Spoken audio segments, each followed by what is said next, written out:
नमस्ते दोस्तों, आप सब कैसे आए हो? क्या आप सब अच्छे होंगे। आज मैं इस ब्लाउज़ की डीप नेक ब्लाउज़ की कटिंग बता रही हूँ और इसका मेजरमेंट इसी ब्लाउज़ से ही लूँगी।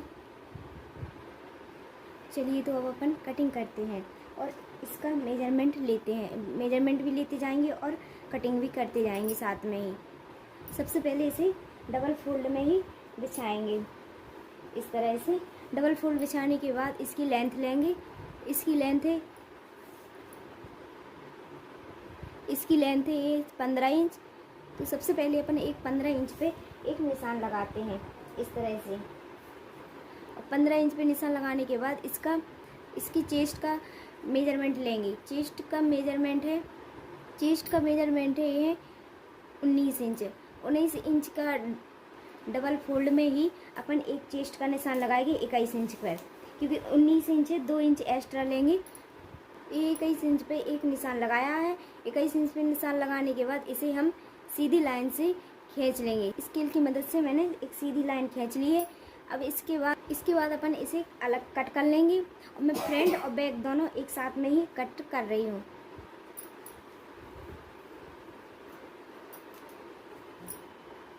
इसे कट करने के बाद इसे साइड में रख देंगे। फिर इसे इसमें 4 पार्ट में फोल्ड करेंगे। इस तरह से 4 पार्ट में डिवाइड करने के बाद अब इसमें कुछ इस तरह से निशान लगाएंगे, जो कि सबसे पहले लगाएंगे अपन गले की कटिंग और शोल्डर की कटिंग अपन इसके अकॉर्डिंग ही करूँगी, क्योंकि इसमें ऑलरेडी पहले से ही गला और शोल्डर बना हुआ है, पूरा ब्लाउज बना हुआ है।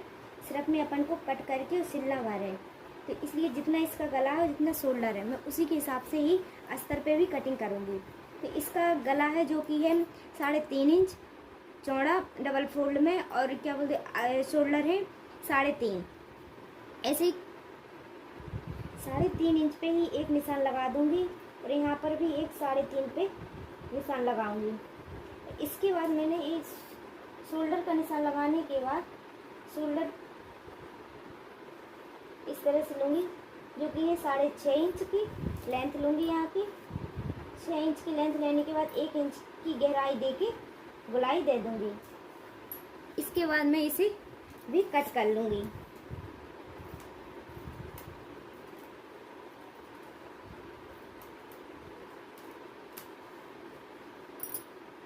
इसकी कटिंग के बाद बैक पार्ट और फ्रंट पार्ट को मैं अलग करूँगी।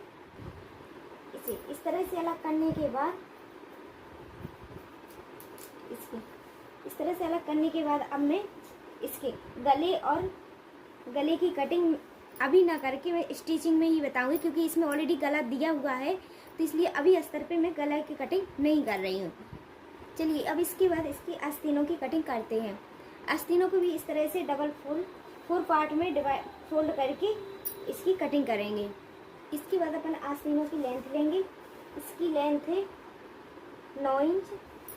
चलिए अब आस्तीन की कटिंग करते हैं। सबसे पहले इसे 4 पार्ट में फोल्ड किया है। 4 पार्ट में फोल्ड करने के बाद जिस तरह से ये अस्तर रखा है उसी तरह से फीस रखी है, उसी तरह से अब अस्तर की भी कटिंग कर देंगे। फीस की ऑलरेडी आस्तीन बनी हुई है, तो सेम उसी तरह अस्तर की भी कटिंग करेंगे। लीजिए मैंने अलग कर लिया। अब इसके बाद आस्तीन की कटिंग करते हैं।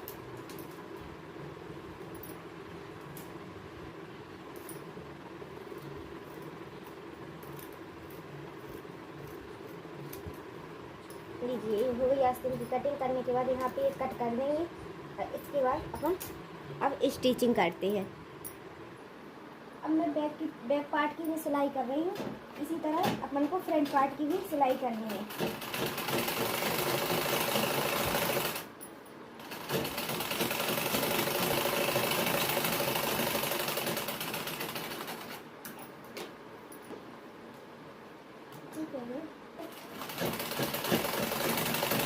अभी मैं अस्तर को अटैच कर रही हूँ।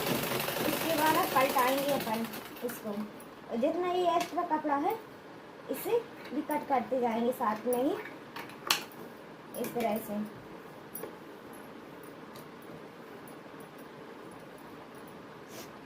इसमें ऑलरेडी गला बना हुआ दिया है, उसी पे ही मैं पलटूंगी।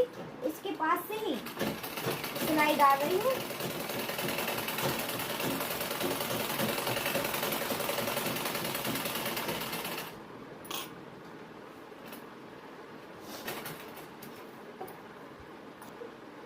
सा इसे छोड़ते हुए कपड़े को इसे कट कर देंगे।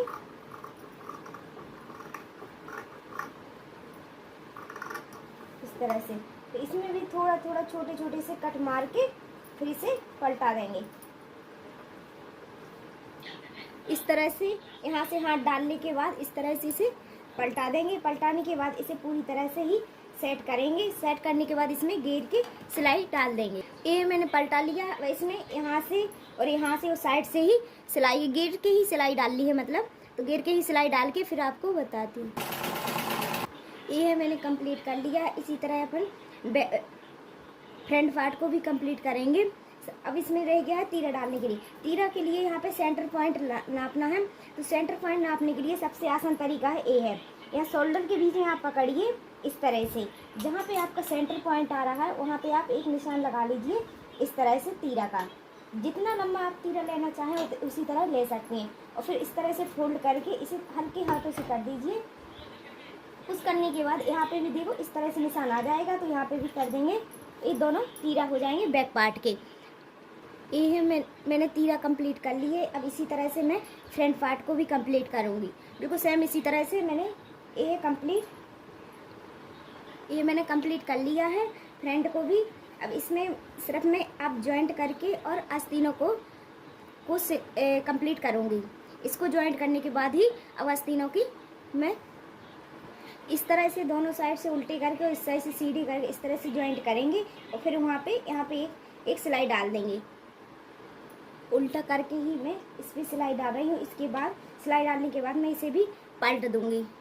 जी है, मैंने यहाँ पे इस तरह से सिलाई डाल दी। अब इसे भी इस तरह से करके अब मैं इसे पलटा दूँगी। और पलटाने के बाद अब मैं इसके भी घेर के सिलाई डाल दूँगी। ये है, मैंने इसको इस तरह से कंप्लीट कर लिया। अब इसी तरह सेम इसको भी मैं स्टिचिंग कर लूँगी। लीजिए, मैंने दूसरी स्लिप्स को भी कंप्लीट कर लिया है। अब कंप्लीट करने के बाद यहाँ पे कट लगाते हैं थोड़ा सा, मैं वो कट अब लगाऊंगी क्योंकि मुझे कटिंग करते समय याद नहीं रहा। अब अभी लगा ले रही हूँ। तो कट लगाने के बाद अब इसमें इस तरह से जॉइंट करेंगे स्लीव्स को।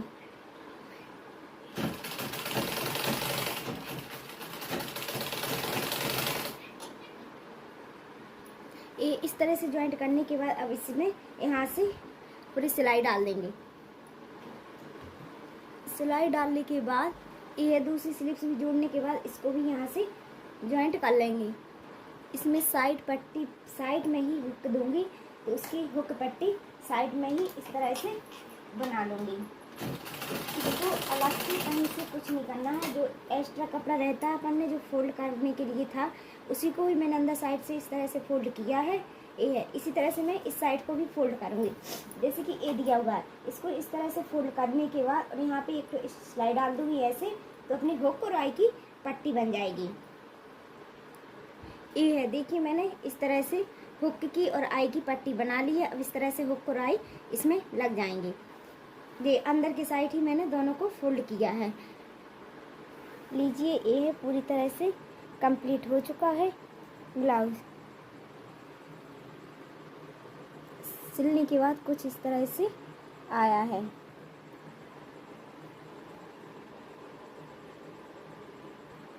अगर आपको वीडियो पसंद आए तो प्लीज़ लाइक शेयर कमेंट कीजिएगा। थैंक यू, धन्यवाद।